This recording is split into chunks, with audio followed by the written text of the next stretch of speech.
Assalamualaikum. I hope all of you are doing great.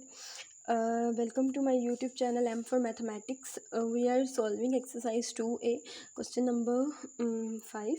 If z is directly proportional to x and z is equal to 12 when x is equal to 3, find the value of x when z is equal to 18. So हमने यहाँ पे हमारे पास कह रहे हैं कि z जो है वो डायरेक्टली प्रोपोर्शनल है x के. तो अगर हम इसको लिखें तो हम कैसे लिखते हैं, z directly proportional to x. वो कहते हैं कि जब हमारे पास z की वैल्यू 12 है उस टाइम पे x की वैल्यू 3 है, और जब z की वैल्यू 18 है तो उस टाइम पे आपने x की वैल्यू फाइंड आउट करनी है. हम इसी रिलेशन को यूज़ करेंगे.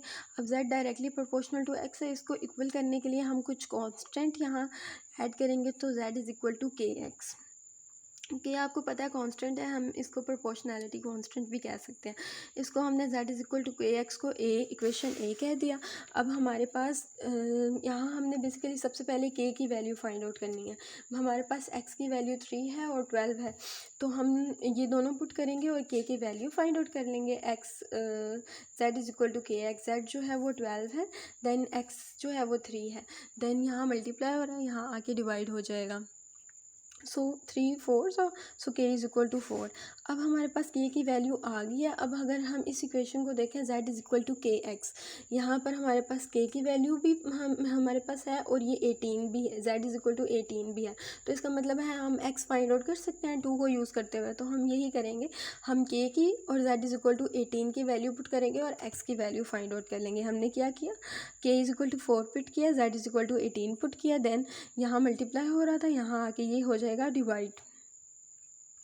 सो ये हो जाएगा 4 2 ज़ा 8 एंड 4 9 ज़ा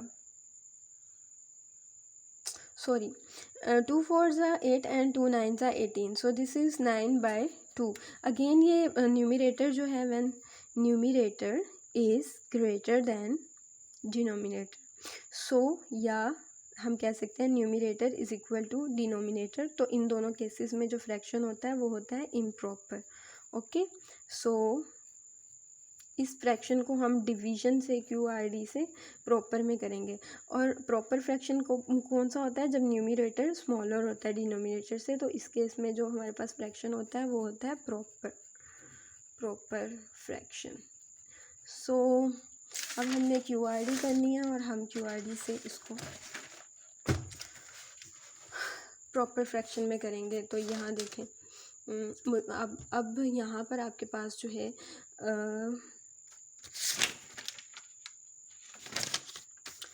आपने किया 2 4 ज़ा 8, रिमाइंडर इज़ 1. आप इसको मिक्स्ड फ्रैक्शन में भी लिख सकते थे, बट हम यहाँ पर पॉइंट ले लेते हैं और हम 2 5 ज़ा, यहाँ 0 लग जाएगा, 2 5 ज़ा 10, देन रिमाइंडर इज़ 0, तो आंसर 4.5 होगा.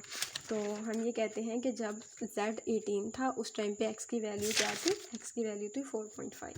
Now we discuss question number 6. So if b is directly proportional to a, हमें पता है कि b directly proportional to a हम इस तरह लिखेंगे. अगर हम इसको बेसिकली इक्वेट करना चाह रहे हैं तो b इज़ इक्वल टू के आएगा. k जो है वो क्या है, कांस्टेंट है या प्रोपोर्शनैलिटी कांस्टेंट है. अब वो कह रहे हैं कि अगर हमारे पास a 18 है उस टाइम पे b जो है वो 3 है. अगर वो कहते हैं कि a 24 है तो हमने क्या फाइंड करना है कि b की क्या वैल्यू है. हमने जैसे क्वेश्चन नंबर 5 किया था, हम उसी तरह क्वेश्चन नंबर 6 भी करेंगे. हम क्या करेंगे, यहाँ पर इक्वेशन 1 को यूज़ करते हुए b और a की वैल्यू पुट कर देंगे इक्वेशन a में और k की वैल्यू फाइंड आउट कर देंगे. अब हमने b और a की वैल्यू पुट की तो k मल्टीप्लाई हो रहा था, यहाँ आके डिवाइड हुआ, 3 1 ज़ा 3 3 6 ज़ा 18, k इज़ इक्वल टू 1/6. अब इक्वेशन 2 में देखें, आपके पास b की वैल्यू फाइंड आउट करने वाली है. अब इसी इक्वेशन को देखें, इक्वेशन a को, k की वैल्यू हमें पता चल गई, a की भी पता है, तो हम b की वैल्यू इजीली फाइंड आउट कर सकते हैं. तो b इज़ इक्वल टू के ए. k क्या है, 1/6 है, a क्या है 24 है. 6 1 ज़ा 6 6 4 ज़ा 24. So b is equal to 4. So 4 is an answer and we can say that a is equal to 24. So b is equal to 4 when a is equal to 24. So right there, यहाँ हमारे पास जो है intermediate level exercise 2A का and होता है.